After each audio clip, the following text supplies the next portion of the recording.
Good morning. Welcome to Thursday. It looks very nice outside, so I'm excited for that. So I can get some things done outside. Today I'm going to read about two people, and at the end, you're going to tell me, make your own opinion of which one made the biggest difference and why. So you can't just give me a name, you need to tell me also why. So the first person I'm going to read about, her name is Marie Curie. Marie was born in Poland, the youngest of five children. Her parents were teachers who gave their children a love of learning, but life was hard. Marie's mother and one of her sisters died before she was 10, and they often struggled for money. Marie and her sister Branya made a pact to help each other. First, Marie as a governess so Branya could train as a doctor. Then Branya helped pay for Marie to study at the Sorbonne University in Paris. At Sorbonne, Marie met Pierre Curie, a fellow scientist, and they married a year later. Together, they investigated invisible rays called radioactivity.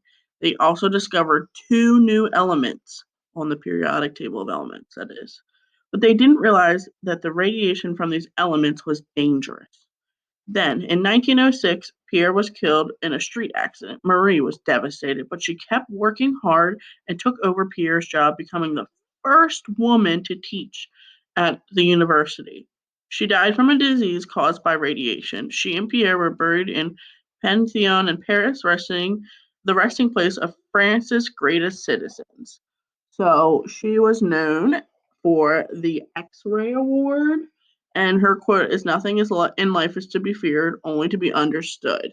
So if you know what an X-ray is, she helped create that, and here she is in her lab doing things. And so here are her reasons why she was so great. One, being one of the most famous scientists of all time, she was often refused jobs because she was a woman, but she never gave up.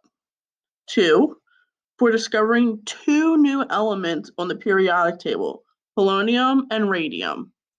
Three, being the first woman to win a Nobel Prize and the first to win two Nobel Prizes. And four, finding the Curie Institutes in Paris and Warsaw, which are still important places of the medical research today. So there's her reasons. Okay, the second person I'm going to read about is Mahatma Gandhi. Gandhi was born in India to a wealthy family, but his mother taught him to live a simple life. He was a Hindu and believed that people of different faiths could live together peacefully and respect each other's religions. Gandhi trained as a lawyer and went back to work in South Africa. When he saw how Indian people were treated, he started a nonviolent protest, a way of fighting peacefully and standing up for people's rights.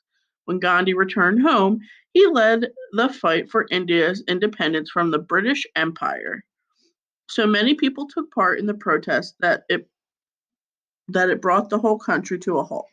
The British put him in prison for his protest, but he fought back by refusing to eat, so eventually they had to let him go.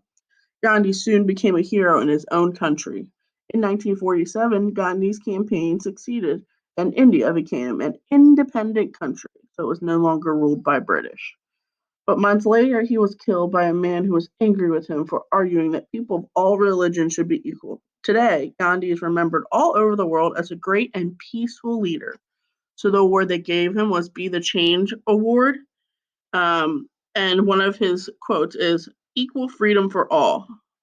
And the reasons they gave him this award is one, for inspiring many people around the world to fight against unfairness. Two, promoting peace between people of all religions.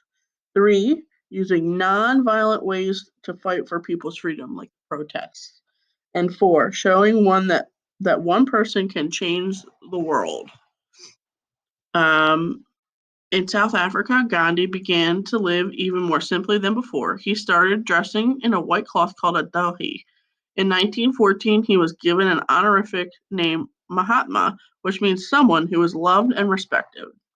In 1930, Gandhi led a 241-mile salt march to the sea in protest at the high salt tax that the British charged the Indian people. Thousands joined him, and Britain was forced to give in to his demands. So that's a non-violent protest because he led a march and fought for what was right, and they won. They defeated the British. Gandhi encouraged people to protest against the British Empire, which ruled India at the time, by refusing to work and sitting in the streets instead, another form of protest. In prison, Gandhi used a spinning wheel to spin thread and make his own clothes. He kept spinning throughout his life, and the wheel became a symbol of the Indian independence movement. And here are his reasons why he got his award. And here he is. And this is the march. And there you go. So today you're going to make an opinion. Who made the bigger difference? Was it Marie or was it Gandhi? And you're going to tell me, I think whoever made the biggest difference, and you're going to tell me why. So you might have to go back and watch it and write it down or whatever you need to do to remember your reasons. Have a great day, and I can't wait to hear your responses.